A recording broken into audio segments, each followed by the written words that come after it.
Henleys POV. For the first half of the car ride, things went smoothly. The music stayed loud and Bennett kept his mouth shut. Then around the hour mark, he turned the volume down. "I'll be parking my car right outside of the city and a driver will be picking us up to chauffeur us the rest of the way," he told me. "Why don't we just stop at a station and ride in?" He wrinkled his nose. "Why would I ride in on dirty public transport when I have a driver who gets paid to drive these streets?" While I wasn't the biggest fan of public transport either, I wouldn't have gone that far. The subways and trains were very useful in the crowded city. We'd probably be sitting in traffic longer than it would take to ride into the city. I didn't argue though. I figured my words would fall upon deaf ears. Bennett seemed the type to do whatever he wanted no matter what anyone else said. And I was getting paid to do this, so I didn't have much say anyway. "Where are we going, anyway?" I asked, looking down at my beaten-up sneakers. Hopefully wherever we were eating didn't have a dress code. I'd fail spectacularly. "It's a surprise," he responded. "So I'm going to guess that what I'm wearing isn't going to cut it." "Did you think it would?" I closed my eyes for a moment, trying not to feel insulted. I couldn't find any of my dresses. "Sorry." "You don't have anything to apologize for," he said offhandedly. "I most likely would have made you change away." "Breathe, Henley, breathe. Do you have to sound so condescending when you talk to me?" I asked, turning in my seat to give him a dirty look. He seemed surprised. Am I being condescending? He didn't even realize it? Oh man, I was dealing with a special kind of arrogance. Just what kind of mindset did this guy have? If I had to deal with this all night, I doubted I'd survive. As promised, Bennett parked his car in a parking garage and had us picked up by a man in a suit driving a more modest-looking BMW. Both of us climbed into the back seat and when we were buckled in, the driver took off. The buildings around us got taller and the streets got narrower and I knew we were getting close to the heart of the city. Predictably, we hit traffic. I expected Bennett to complain, but he kept his mouth shut, just staring out the window. I turned my attention out my own window, watching the crowds of people on the sidewalks coming in and out of businesses and apartments. Crowds usually bothered me, but they rather suited the city. In an aesthetically pleasing kind of way. "Pull over here," Bennett suddenly ordered, startling me. "Henley, we're getting out." The driver did as instructed, and I immediately opened the door, wanting some fresh air. I looked around, not recognizing where we were. All I knew was that it wasn't Times Square. The older I got, the less I went into the city. The air felt stuffy and the temperature was at least 10 degrees higher than it'd been in Poughkeepsie. "This way," Bennett said and took my hand in his. I stared at our hands, wondering if I should pull mine away.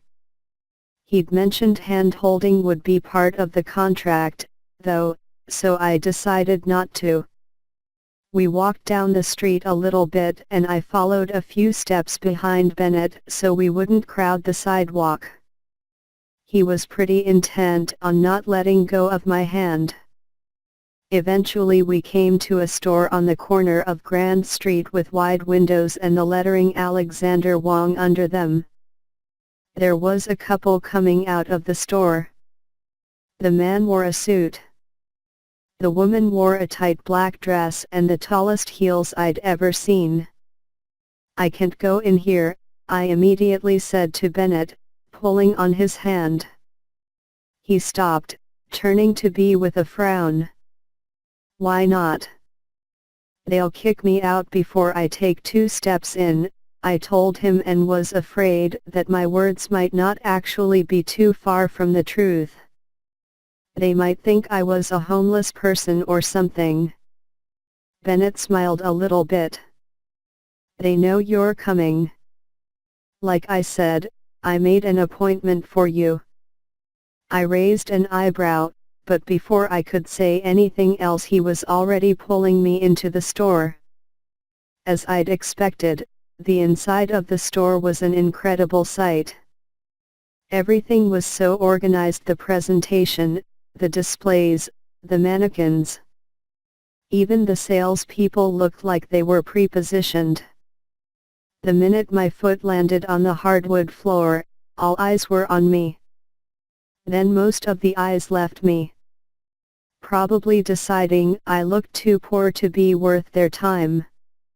One of the sales ladies made eye contact with Bennett, and her red lips curved up in a predatory way. "Mr. Calloway." Bennett greeted her with a small wave. "Diana, it's been a while. This is Henley, the girl I spoke to you about earlier."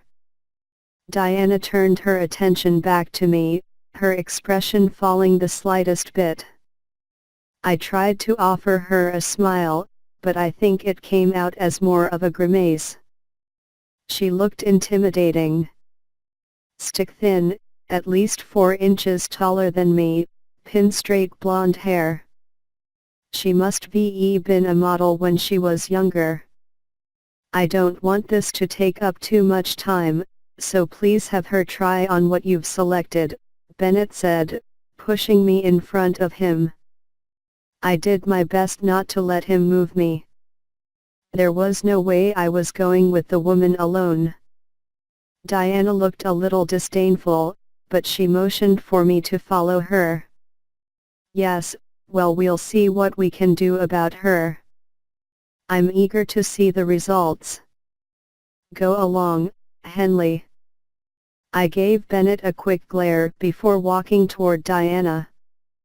He made me sound like a dog or something. As I walked by the displays, I couldn't help but judge them. Half the things they were calling dresses just looked like black curtains wrapped around the mannequins. I peeked at one of the price tags and nearly gasped. It cost more than I could make in 3 weeks. Diana didn't say one word to me as we walked deeper into the store.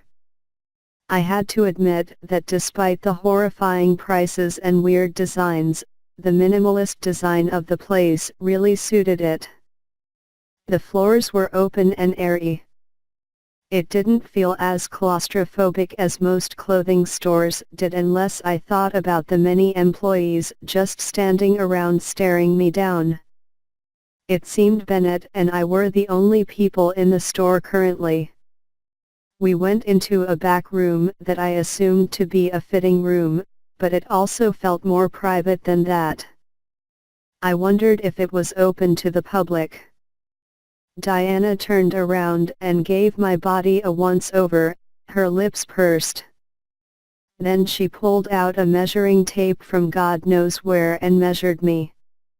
"You have a nice body shape," she commented, her face expressionless. "Oh, thanks," I responded. "I know what style Bennett likes, so I'll go pull out a few dresses for you to try on. I will choose what one suits you the most and then we will find a pair of heels to match it. You may wait in the fitting room and I will bring them to you," she ordered, pointing to one of the stalls along the back edge of the room. I nodded mutely, unsure of how to respond. I didn't have any say in what I was going to wear. Something was a little wrong about that. But then again, judging by the pricing I saw on the displays, I wouldn't be offering to pay Bennett back for it. There was no way. It felt like at least 20 minutes passed before Diana returned to me with 3 different dresses. I didn't understand why it took so long because the store looked to have only a few different designs. I shimmied out of my clothes and pulled on the first dress and turned to look in the mirror. I almost burst out laughing. Dress was kind of a stretch to call the material I was wearing. It looked like I'd thrown on a black sheet with a hole cut in it for my arms and head. I looked like a block. Still, I showed Diana. That looks alright, she commented. I look like I'm wearing a trash bag, I said before I could stop myself. She narrowed her eyes at me, like I'd offended her purposely. That's one of Mr. Wang's most popular designs. I wonder how. Tasteless, she muttered. Then louder she said, go try on the next one. I rolled my eyes as I went back into the dressing room. I really couldn't understand people with money. I could make a dress that looked just like this for like $5. All I needed was some fabric from AC Moore. But just because it was a brand name, people would pay several $100s for it. The second dress was almost as worst as the first one. It made my tits look huge. I'm not wearing this one, I announced as I came out of the dressing room. Diana raised an eyebrow at me. What is it this time? I turned to my side and gestured to my chest. The fabric was pulled way too tight against my skin and my boobs looked like small mountains from the side. Not to mention that if I raised one leg too high my ass would surely show. It was so short. I looked like a hooker, basically. Yes, that design is more for ladies with desirable body types, Diana responded, smirking a little. I felt the urge to snap back about her looks, but held my tongue. It wasn't good to attack other ladies. Even if said other ladies were rude. Every size of body is desirable, I said instead and marched back into the fitting room. I prayed for good things about the last dress. If it was awful I didn't care about the job anymore. I wouldn't wear it.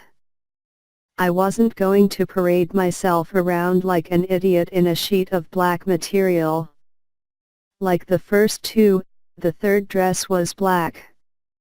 Unlike the first 2, this one was a long dress, reaching my ankles.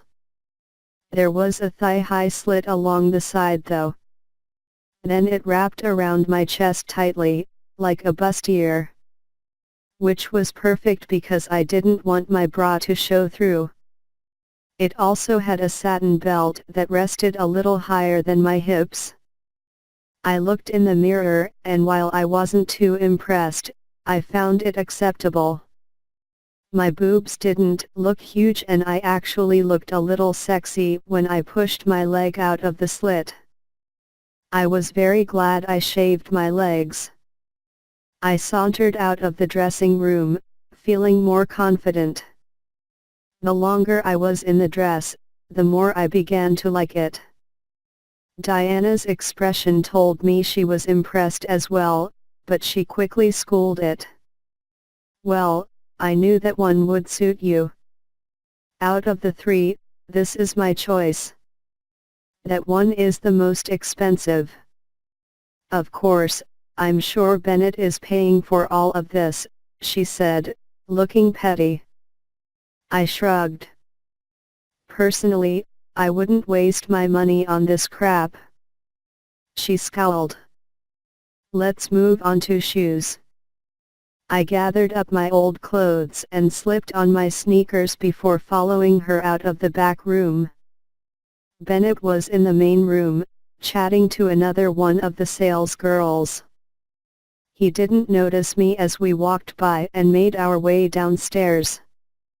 With that gown, you will want to go with a peep-toe pump, Diana was saying as we made our way through a section that held only shoes. I have the perfect pair in mind. I nodded dumbly, because I had no idea what that meant.